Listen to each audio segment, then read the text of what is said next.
Esse livro eu escrevi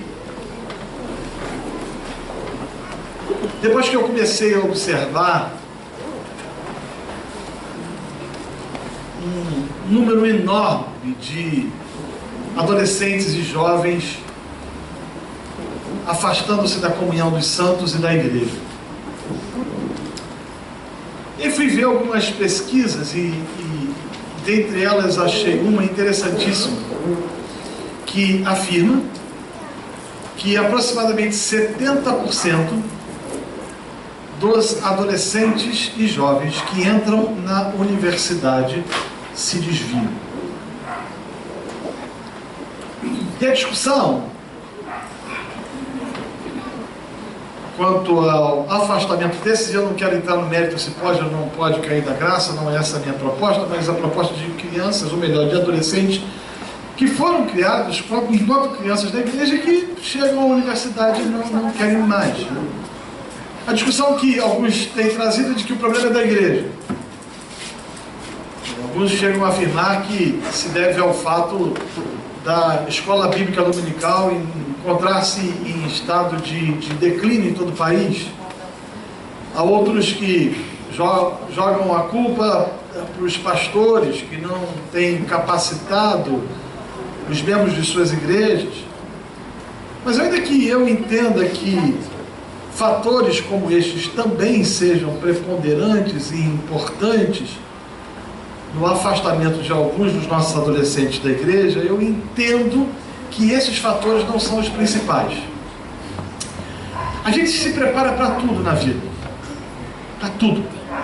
Se você quer ser médico, você vai passar entre 8 a 10 anos numa universidade, fazendo a residência, se especializando. Se você quer ser engenheiro, você vai passar 4, 5 anos, pedagogo tantos anos. Se você quer ser pedreiro, você vai precisar que alguém te ensine o ofício durante um determinado momento. Se você quer fazer um curso técnico de eletricista, também você precisa. Mas ninguém se prepara para casar e muito menos para constituir família e filhos, e ter filhos.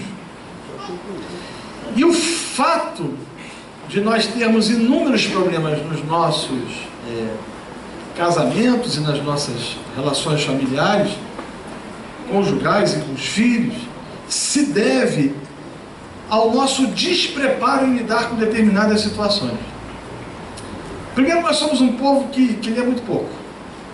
Os evangélicos brasileiros, comparados com evangélicos de outros países, como por exemplo os norte-americanos, nós lemos muito pouco. Quer ver? Quantos leram 50 livros ano passado? Diacaça leu 500. Quando ele falou isso, eu cheguei a ficar vermelho. Só não fiquei preto e vermelho porque ia ser do mal. Tá? Spurgeon eu lia 5 por semana, mas tudo bem, Spurgeon, né? Mas, vamos lá. Quantos leram 20? 10. Está melhorando. Eu não vou perguntar quantos leram um, que é para você não... Quantos leram não leram nenhum, que é para você não ficar com vergonha. Já basta você ser torcedor do Botafogo. Nós lemos pouco. Nós somos a geração do gospel. A gente canta e não espanta os nossos males. Nós somos a geração do entretenimento. Talvez um dos problemas seja o secularismo que tomou conta da vida da gente de tal forma que a gente não gasta tempo na leitura. E o nosso mundo não é maior do que aquilo que a gente lê. Então o fato da gente ter uma família despreparada contribui efetivamente para que a gente tenha lares desestruturados. Não que a leitura faça mágica, não faz. Claro que não. O conhecimento, ele te ajuda a decidir, andar, caminhar e tomar caminhos, melhor dizendo, mais seguros, onde você possa edificar, onde você pode edificar a sua família de modo mais saudável. Então, se você deseja construir famílias frutíferas, você precisa investir nela através da leitura. E aí eu resolvi pensar quais são os principais erros, porque na minha perspectiva, nós pais é que falhamos mais, nós pais é que somos os maiores culpados do desvio dos nossos filhos. Eu tenho um amigo pastor, um um homem de Deus, um dos caras mais capacitados do Brasil, que o filho dele de 12 anos de idade o procurou e falou o seguinte: pai, eu estou pensando seriamente em ser ateu, porque eu não consigo acreditar na existência de Deus. É loucura. Duro isso. Eu não sei se conseguirei tratar de todas as 12 maneiras, ou as 12 dicas, para que os nossos filhos, ou para que o seu filho seja expulso de uma igreja, mas eu gostaria, de forma irônica, alguém chegou para mim e falou assim: pastor, que papelão, como é que o senhor vai ensinar as pessoas a mandar os seus filhos embora da igreja? Eu falei: não, minha irmã, não é isso, o título é uma ironia. Aí ela entendeu. Primeira dica, ou primeira forma da gente mandar os nossos filhos embora da igreja: comporte-se na igreja diferentemente do que você se comporta em casa. Com os irmãos em Cristo, seja amável e gentil. Com os seus filhos, seja um monstro de ignorância. É interessante que existem pessoas na igreja que são uma doçura, são doces, são cândidas, são amorosas. A gente que você vê pessoas da igreja que parece que são transformadas, elas são possuídas pelo espírito da generosidade, elas beijam, elas amam, elas afagam, elas elogiam, mas em casa desenvolvem um comportamento absolutamente diferente daquilo que são na igreja. Isso me faz lembrar da história de um menino que pegou o colchãozinho dele, pequeno, menino de 5, 6 anos, e falou para a mãe: mãe, eu vou morar na igreja. E a mãe falou assim: por que você vai morar na igreja? Ah, porque lá papai é tão bonzinho, lá papai não briga com ninguém, lá papai não reclama de nada, lá papai não chia de nada, lá papai é tão amoroso, tão paciente. O problema é que a gente vive uma vida dualista. Esse dualismo, ele é perverso, né? Ele faz com que a gente desenvolva uma espiritualidade, e é engraçado que essa espiritualidade, ela tem trejeitos, né? A gente fala diferente, a gente ora diferente, a gente se comporta diferente, a gente se posta diferente dentro da igreja, a entonação da oração, da voz já é diferente, quando na verdade não deveria ser. Aquilo que a gente é em casa, a gente tem que ser na igreja. E aquilo que a gente é na igreja, a gente tem que ser em casa. E um dos grandes problemas que, na minha perspectiva e na minha observância, é de que filhos observam muito os seus pais. Meninos observam muito os seus genitores. E eles começam a perceber que há equívocos no comportamento. Porque se por um lado na igreja eles agem de uma forma, fora da igreja eles agem de outra completamente diferente.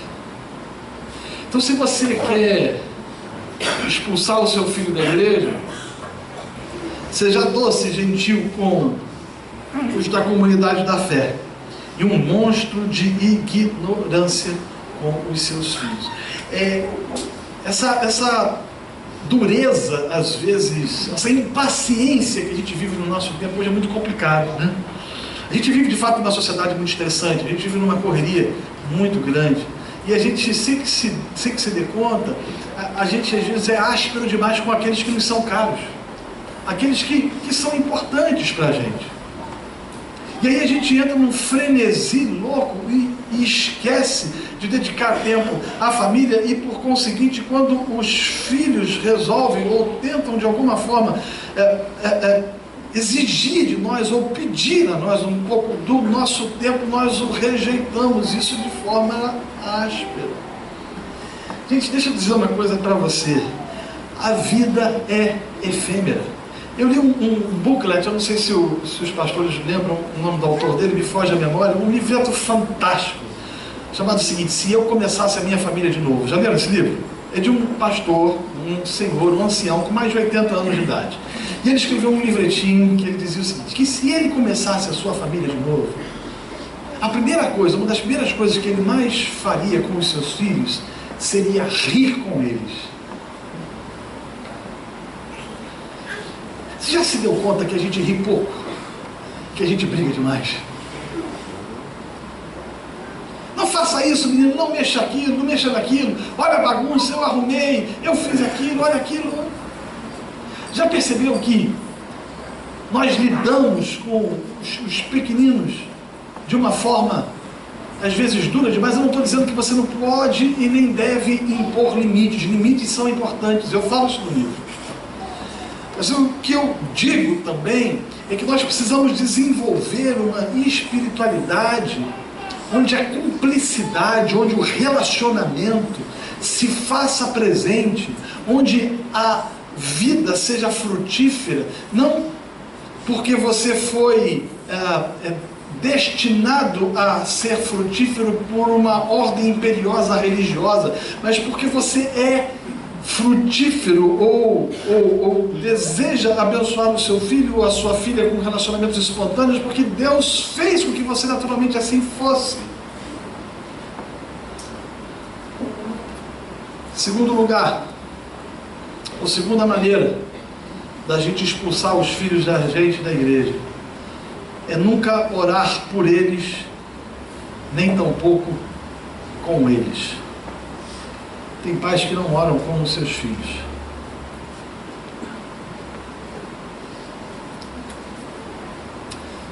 Não dedicam tempo orando com seus pequeninos desde cedo. Nós sempre fizemos isso lá em casa. Desde muito pequenininho, os nossos filhos desenvolveram o hábito de orar juntamente com os pais.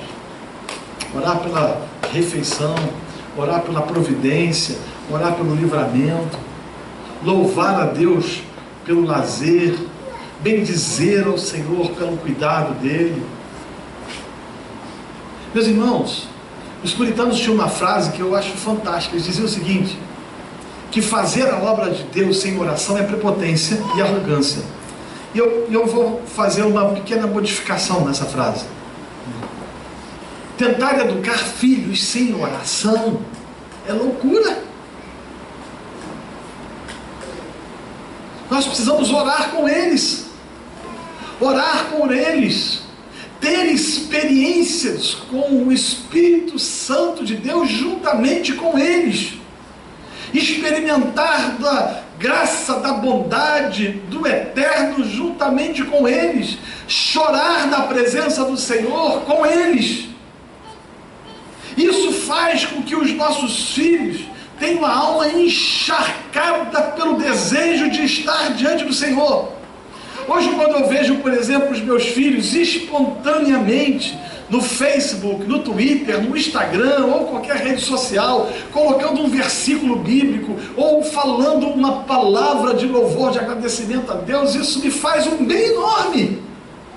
Eu nunca cheguei para eles e falei: olha, coloque uns textinhos aí da Bíblia no Facebook, afinal de contas vocês são filhos de pastor, né? Ou se comporte dessa forma ou dessa maneira nas redes sociais, mostra aí que vocês são espirituais. Não há necessidade, porque eles cresceram num ambiente assim, num ambiente dessa maneira.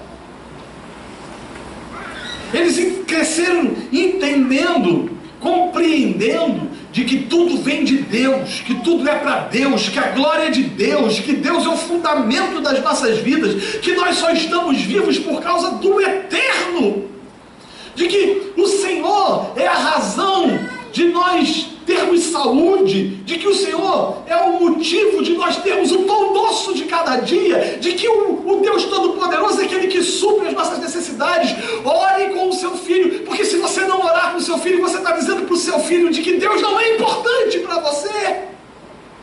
Pais que não oram com os filhos e pelos filhos, transmitem para os seus filhos a ideia: olha, Deus não passa de um mito, de uma filosofia ou de uma religião ou de algo que não tem sentido. Mas quando, desde a tenra idade, os pequeninos percebem temor e tremor no coração dos pais em buscar ao Senhor e experimentam respostas de oração, eles são fortalecidos na sua fé. Você entende o que eu quero dizer? Amém? Amém. Olhe. Terceira dica: nunca imponha limites. Deixe os seus filhos livres para fazerem o que quiserem. Afinal de contas, Deus os criou para viver em liberdade. Criar filhos não é fácil. Não é nada fácil. Na verdade, eu comparo a criação de filhos à arte de empinar papagaio, ou saltar pipa, não sei como vocês falam aqui. Em Niterói é cafifa, não sei como é aqui. Pipa. O que você precisa para levantar ou para empinar pipa? Primeiro é vento, não é verdade? Mas só de vento. De linha, é claro, mas é só de vento e linha que você precisa. Você precisa de quê? De perícia, sim ou não? Claro, porque tem horas que você vai precisar puxar e tem horas que você vai precisar o quê? É assim, educar filhos. E é uma linha tênue. O problema é que tem uns que são duros demais. Tem uns que são castradores da independência dos filhos. Tem uns que não conseguem permitir com que os filhos desenvolvam a intelectualidade, suas emoções, sua espiritualidade. Tem gente que desenvolve nos filhos uma autoestima pequena pelo fato de não permitirem com que a pipa alcance os céus dando linha. Mas em contrapartida tem aqueles também que não impõem limites, que vivem a filosofia do Zeca Pagodinho: deixa a vida me levar, vida leva eu. Tudo aquilo que o menino ou a menina quer, ele dá. Eu sei que não é fácil. Dizer não não é fácil. Estabelecer limites não é fácil. Os nossos filhos, inúmeras vezes, eles nos testam para saber se a gente, de fato, efetivamente, está cuidando deles como deveria. E às vezes eles vão fazer ou proporcionar determinadas situações para ver se a gente vai dizer não mesmo. Dizer não é importante, é fundamental, é significativo. Impor limites faz com que os nossos filhos deixem de quebrar a cara. Desde muito cedo a gente estabeleceu umas regras lá em casa com os meninos. As regras estavam fundamentadas numa frase: está combinado? Se está combinado, está combinado. E aí a gente estabelecia o seguinte: olha, você quer tirar boas notas na escola, por exemplo, então você vai ter que estudar. Agora, se você demore, se as notas não forem aquilo, você vai ter algumas sanções. Está combinado? Se eles dissessem que estava combinado, acabou. Eles sabiam, eles entendiam que o bicho ia pegar caso eles não cumprissem aquilo que estava combinado. Por quê? Eles entendiam as regras do jogo. Isso é estabelecer limites. Perguntaram para a mãe de Martin Luther King qual era a razão dele ter se tornado um grande ativista. E ela respondeu dizendo o seguinte: eu dei a ele duas coisas: raízes e asas. Você já se deu conta que raízes são fundamentais e asas também são importantes? Meu filho mais novo foi para os Estados Unidos da América com 15 anos de idade para estudar na Universidade do Queens. Ele ganhou uma bolsa de estudo para estudar em Charlotte, nos Estados Unidos. E aí a minha esposa falou: eu não vou deixar. Eu falei: Ana Cristina, tem que deixar. Eu não vou deixar ele ficar esse tempo todo fora. Porque o brasileiro, ele tem uma visão, né, muito, né, protecionista. Né? Eu falei: tem que deixar. Mas ele é tão pequenininho. Tem que deixar. Mas ele vai estar fazendo o curso dele com pessoas mais velhas, com adultos. Na classe dele tinha médicos, tinham profissionais já formados. Eu falei: tem que deixar. Ele foi. A experiência foi fantástica. Nós não tivemos nenhum problema com ele quanto aos valores. Por quê? Ele tinha raízes. Ao final do curso, o reitor da universidade o parabenizou publicamente como um aluno mais novo, bem-sucedido em todo o curso na história daquela universidade. Eu sei que é difícil a gente dar asas, como também eu sei que é difícil a gente dar raízes. Eu sei que é difícil a gente dar linha na pipa, como também eu sei que é difícil a gente estabelecer limites. Então, se é difícil, o que fazer então? Dependência de Deus. Meus irmãos, deixa eu dizer uma coisa para você. Nós não estamos aqui oferecendo para você técnicas de autoajuda, nem princípios da psicanálise ou da psicologia para que você possa ter uma vida melhor.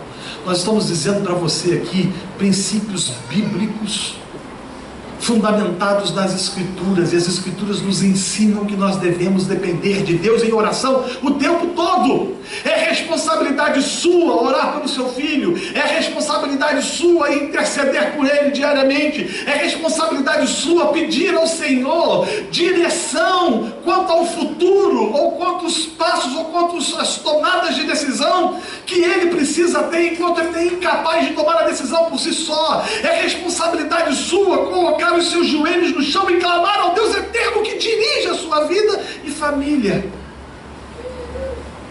É responsabilidade sua dizer não.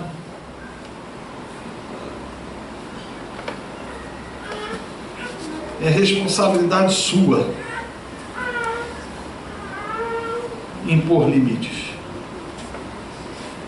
Quarta dica: proíba os seus filhos de ouvir música, de gostar de arte, de cultura, de teatro, de dança, de cinema. Afinal de contas, isso é coisa do cão, do camulhão, do capeta, da coisa ruim, do Flamengo, ou seja, de coisas que não prestam. Eu sei que é complicado essa coisa da cultura. Até que ponto, isso é um motivo de debate, até que ponto nós temos e devemos nos relacionar com a cultura?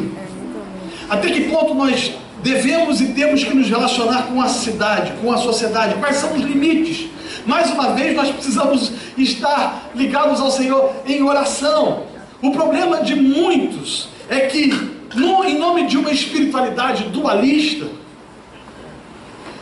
torna sacro o que é profano e profana aquilo que é sacro. E nessa perspectiva, proporciona e produz uma ojeriza nas crianças ou nos adolescentes quanto àquilo que seja de fato Deus. Eu nunca criei nenhum tipo de problema com as músicas que os meus filhos ouvem. Os meus filhos não ouvem músicas somente evangélicas, por favor, não se escandalizem. Eles ouvem todo tipo de música, mas eles aprenderam a ouvir todo tipo de música. E às vezes, quando no rádio a gente começava a ouvir uma música cuja letra afrontava a santidade de Deus, eles eram o primeiro a dizer: pai, tira isso aí porque isso não presta. Tira isso porque isso não serve.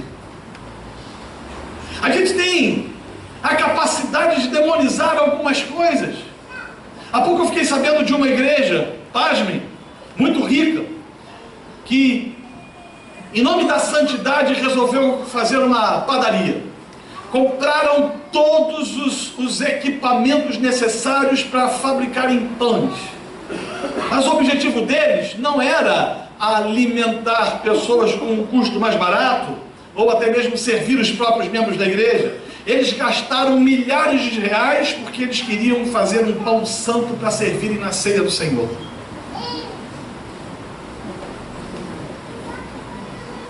Essa capacidade de dizer que algumas coisas não prestam, sem trazer razões bíblicas do porquê que não prestam. Quando na verdade as Escrituras nos ensinam a nos relacionarmos com a sociedade, nos relacionarmos com a cultura, nos relacionarmos com a arte, nos relacionarmos com a música e contrapormos aquilo que não presta com os valores do reino. É muito mais fácil você demonizar e você satanizar do que na verdade você explicar o que serve e o que não serve. Meus irmãos, eu tenho um conhecido pastor que ele proibiu o filho de ouvir música por todos os dias da sua adolescência. Um menino hoje que se tornou independente não quer saber de outra coisa. Tem um outro amigo que dispôs, ou que impôs, melhor dizendo, ao filho todo tipo de cerceamento, sem entendimento claro, e o menino hoje se transformou num alcoólatra.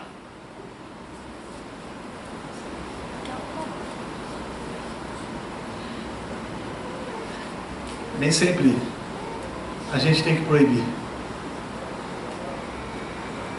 Eu tenho um amigo que ele teve uma atitude, no mínimo interessante. Ele descobriu que um filho adolescente estava viciado em pornografia. E que o menino ia às locadoras e locava os filmes pornôs.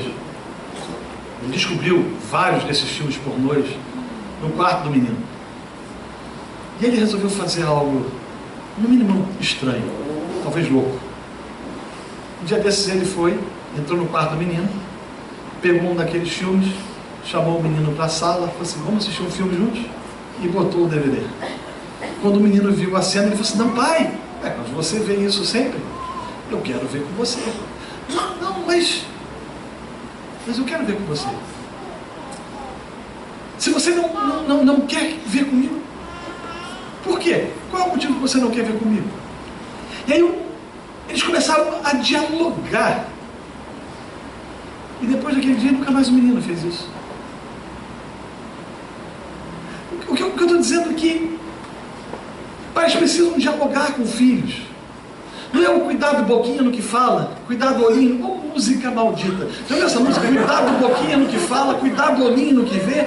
O Salvador do céu está olhando para você. Deixa eu dizer uma coisa para você, o que transforma a vida do indivíduo não é a pregação de moralismo, mas é o Evangelho. Dialogue com seu filho. Leve ele a refletir os porquês que aquilo está errado, mas não leve o menino ou a menina a tentar viver uma vida a qual não existe relacionamento com a sociedade e com a cultura, porque isso não é uma perspectiva bíblica. Quinta dica. Eu estou passando muito rapidamente, mas compre o livro, né? Jamais os discipline. Jamais os discipline. A gente vive num tempo onde foi relativizado isso, né? Não precisa bater, não precisa disciplinar. Meus filhos apanharam, levaram uma boa chineladazinha no bumbum. Isso foi fundamental para que eles entendessem que a vida exige limites. Bater não é espancar. Bater é ministrar amor sobre aqueles que Deus lhe confiou, a fim de que eles entendam que se pisarem na bola, a vida vai ser dura. A gente vive numa sociedade que desconstruiu isso. Esse conceito, esses conceitos que outrora eram absolutos. Essa semana foi uma semana muito difícil para mim. Eu fui visitar minha tia-avó, 96 anos, 80 anos de convertida. Ela sofre do Alzheimer. A conversão dela foi fantástica. Ela, quando se converteu em Barra do Piraí, numa igreja presbiteriana, o irmão dela passou em frente à igreja e viu que ela estava conversando com os bodes, como eram chamados naquela época. E foi para casa e imediatamente contou ao pai dela: olha, Olinda está frequentando a igreja dos bodes. E o pai dela chamou ela no canto e disse o seguinte: olha, se você me fizer essa vergonha de frequentar a igreja dos bodes, eu prefiro vê-la morta e eu estou disposto a matá-la.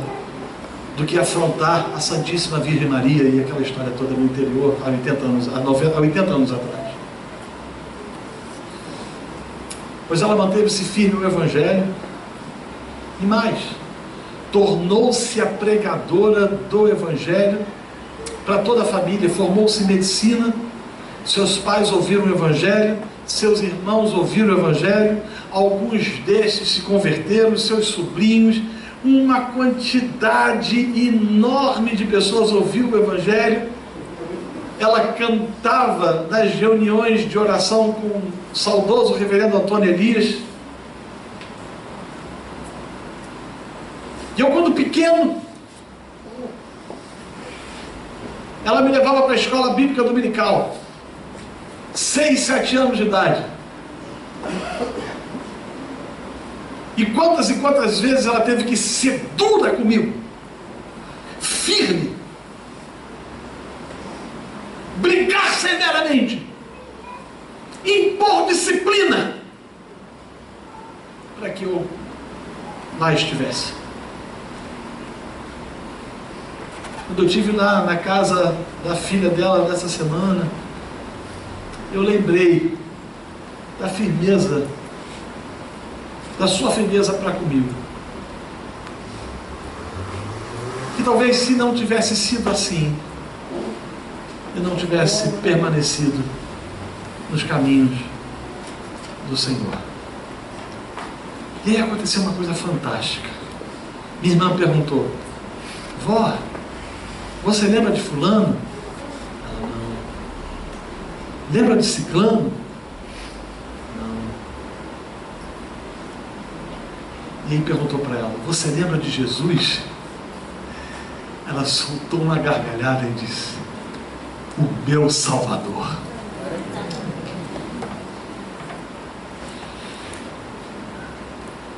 Se ela não tivesse me dado o limite. Pais,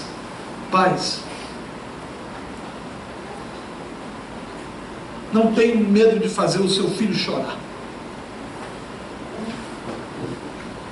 É melhor você fazê-lo chorar do que a vida.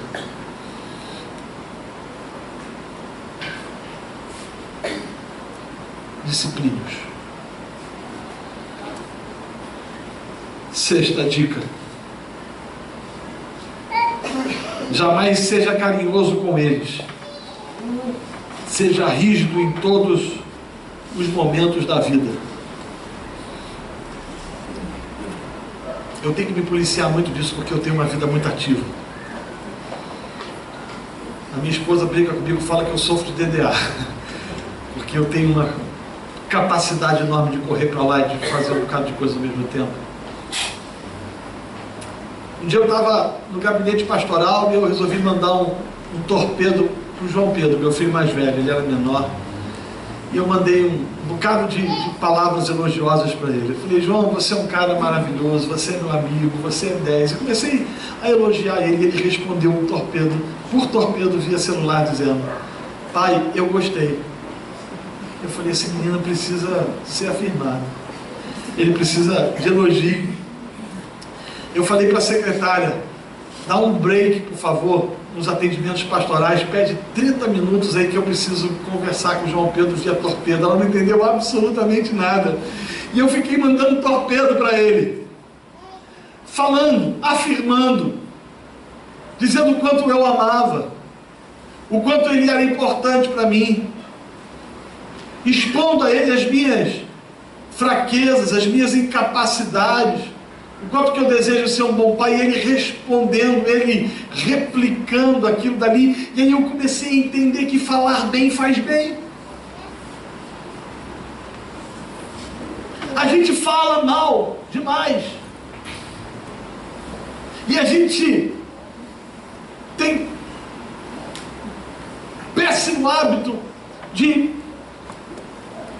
provocar nas pessoas reações adversas quando nós falamos ou despejamos impropérios ou palavras esdrúxulas, chulas, seja lá o que for, quando na verdade nós poderíamos construir relacionamentos mais saudáveis se fôssemos carinhosos e falássemos bem.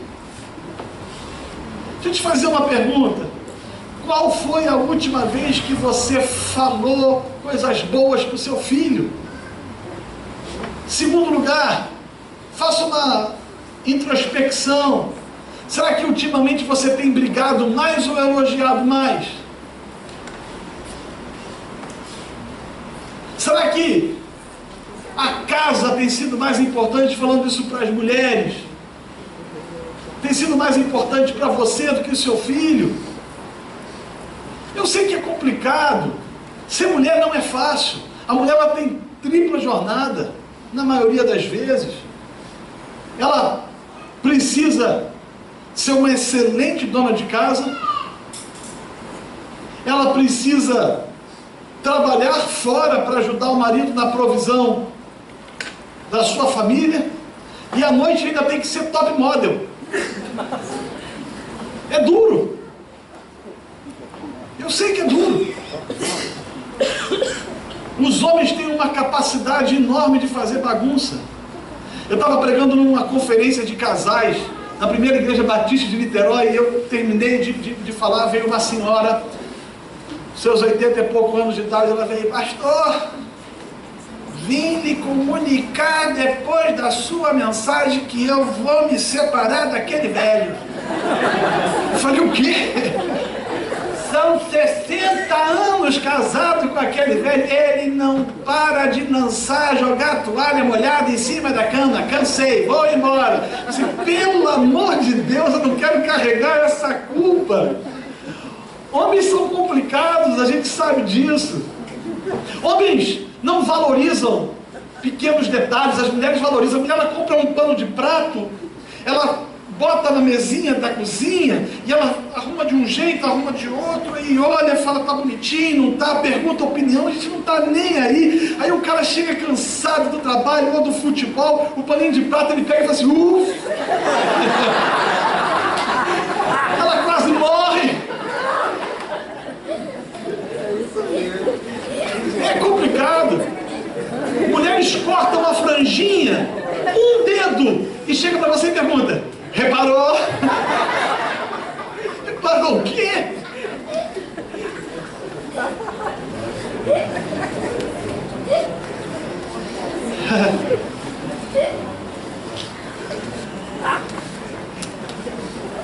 E aí a gente vai se estressando e vai brigando por tanta coisa, né?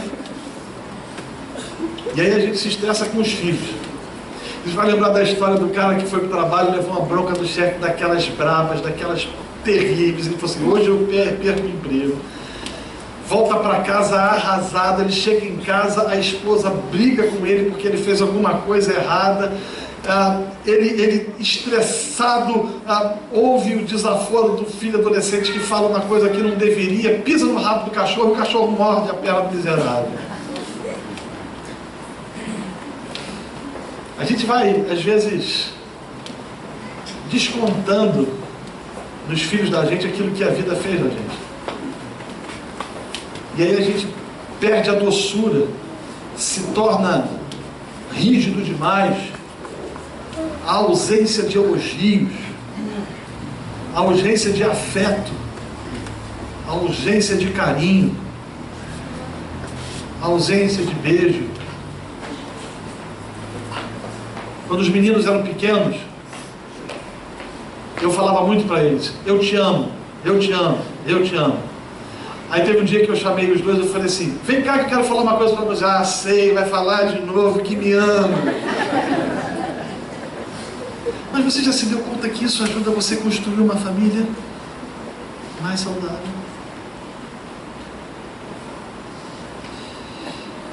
Sétima dica. Eu queria falar para os homens: seja um pai ausente. Tem homens que vivem para trabalhar, mas são incapazes de dedicarem momentos preciosos aos seus filhos. Eu estava pregando numa conferência de jovens em Barra de São João. E aí eu vi um menino de 16 anos, 17 anos talvez, falando com o outro do lado: como eu gostaria de sentar no colo do meu pai.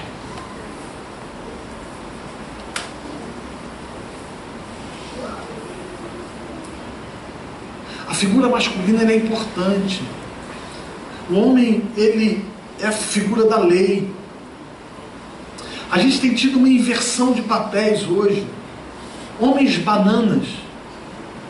Homens que não conduzem suas casas, que não dirigem os seus lares, que têm entregado o governo da sua família na mão de suas esposas, que diante de Deus não foram chamadas para liderarem as suas casas.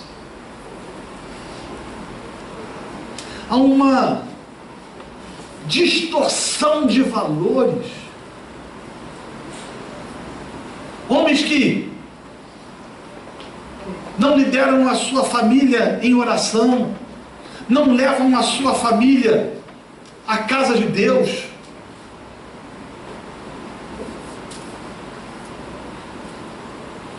São ausentes.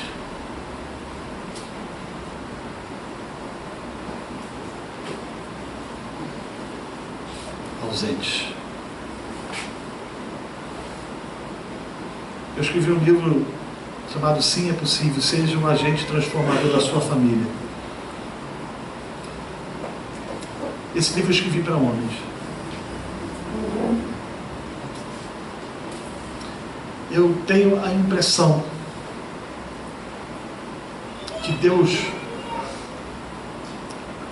deu ao homem a capacidade dele ser o agente prepulsor e transformador de sua casa.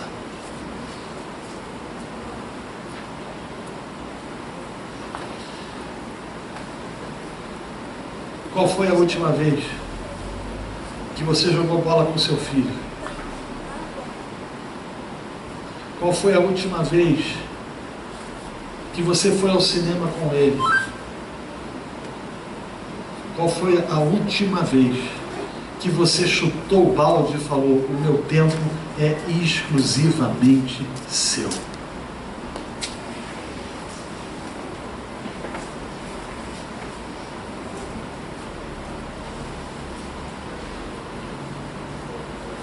Oitava dica: transfira a educação religiosa de seus filhos para os professores da escola dominical de sua igreja, delegando a eles a responsabilidade de lhes ensinar a Bíblia. O reformador João Calvino, ele tinha uma frase, uma sacada fantástica. Ele dizia o seguinte, que a responsabilidade de educar filhos no caminho do Senhor não é da igreja. Calvino dizia que a responsabilidade é dos pais. Vou levar o meu filho para a igreja, ele vai aprender a palavra do Senhor. Meu filho, quem foi Sansão? Sansão foi aquele homem, pai, que fez os 12 trabalhos de Hércules. Não estão te ensinando a coisa direito na igreja? Não é a igreja que tem que ensinar, é você. É você que tem que, diariamente, à mesa, falar das coisas de Deus para o seu filho. É você que diariamente tem que aproveitar as circunstâncias e falar do Evangelho para o seu filho. É você que diariamente precisa incutir na mente dele os valores do reino. A igreja somente consolida aquilo que você faz. Calvino dizia isso. A igreja somente vai consolidar aquilo que os pais fazem em casa. Será que você tem dedicado tempo para estudar a Bíblia com seu filho? Eu vejo isso ainda hoje. Meus filhos já estão entrando na fase adulta. Um deles lê a Bíblia diariamente com a minha esposa, desde janeiro, capítulo por capítulo. O propósito deles é terminarem de ler a Bíblia toda durante esse ano. Isso é fantástico.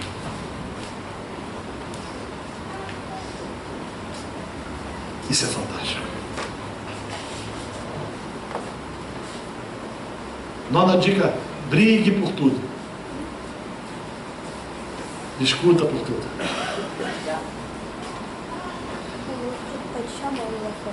Décima, eu tenho que correr aqui porque eu tenho que terminar e a minha esperança é que você adquira o livro. Décima dica: jamais admita para os seus filhos os seus erros.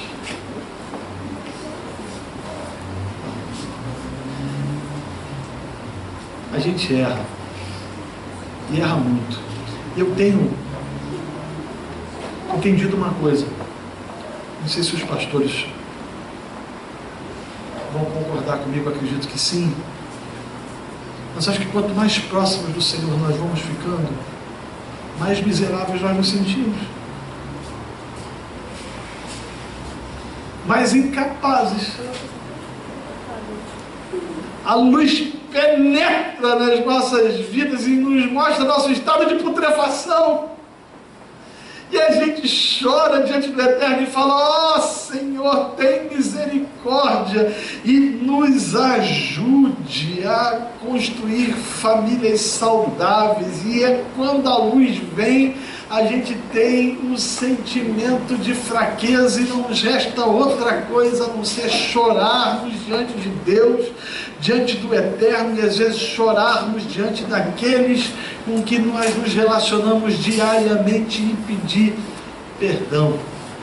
Eu lembro de Leonard Ravenhill, um dos meus arminianos preferidos. Eu tenho dois, Ravenhill e John Wesley, são caras fantásticos. A Ravenhill dizia o seguinte, que um dos problemas dos cristãos é que eles choram sem ter lágrimas. Falta vergonha. A gente está brincando de poliana, fazendo o jogo do contente. As estatísticas dizem que nós temos 30 milhões de desviados no Brasil. A maior parte destes se transformaram em agnósticos. Boa parte desses diz o seguinte: Deus não pode ser conhecido. Ele pode até existir, mas ele não pode ser conhecido. Isso se deve à pregação de um falso evangelho, de uma falsa fé, cujo Deus não é Jesus, nem tampouco o Senhor que nos salvou, mas sim Mamon. Agostinho dizia o seguinte, Santo Agostinho de Hipona: Deus não pode ser compreendido. Ele dizia que mentes finitas não podem compreender um Deus infinito. Eu e você não temos como em totem compreender um Deus onisciente, onipotente, onipresente, sempre eterno. Não dá para explicar. A gente crê pela fé, mas apesar de não podermos compreender, Ele pode ser conhecido mediante Jesus Cristo. Ele pode ser conhecido. E você sabe qual é a nossa missão? Levar os nossos filhos a conhecerem o Senhor como único e suficiente Salvador.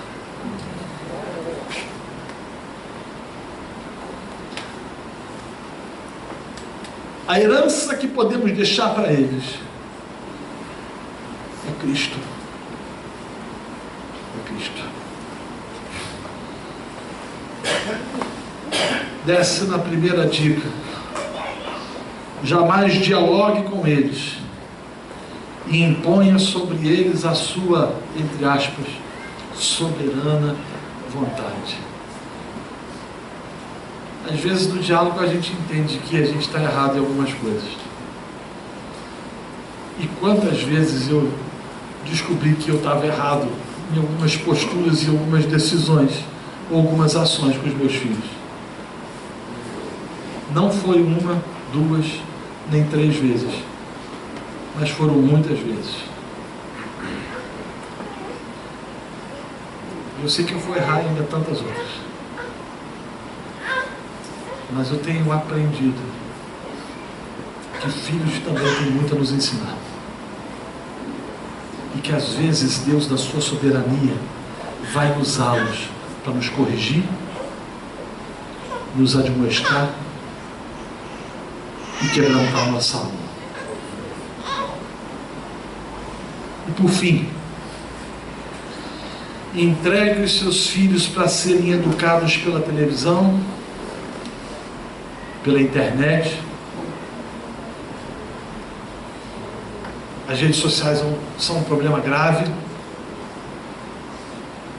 Tem pais deixando os seus filhos terem Facebook com 8, 9, 10 anos, 13 anos de idade. Você está contribuindo para o seu filho entrar no mundo que não é um mundo que não deveria ser o mundo dele agora.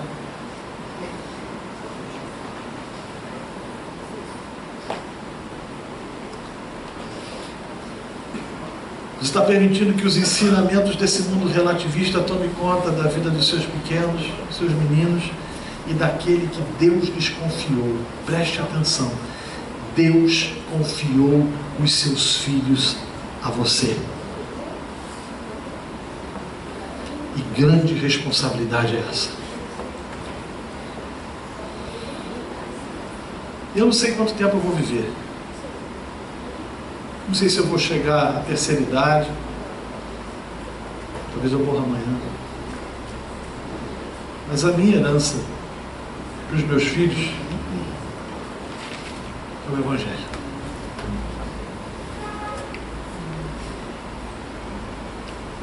É o Evangelho. Se eu chegar ao fim da minha vida, tiver a tristeza de que os meus filhos não servem ao Senhor, eu posso ter sido um grande pregador, um bom pastor, mas eu terei fracassado na minha missão como pai. Amém? Ficar de pé. Vamos orar pelos nossos filhos.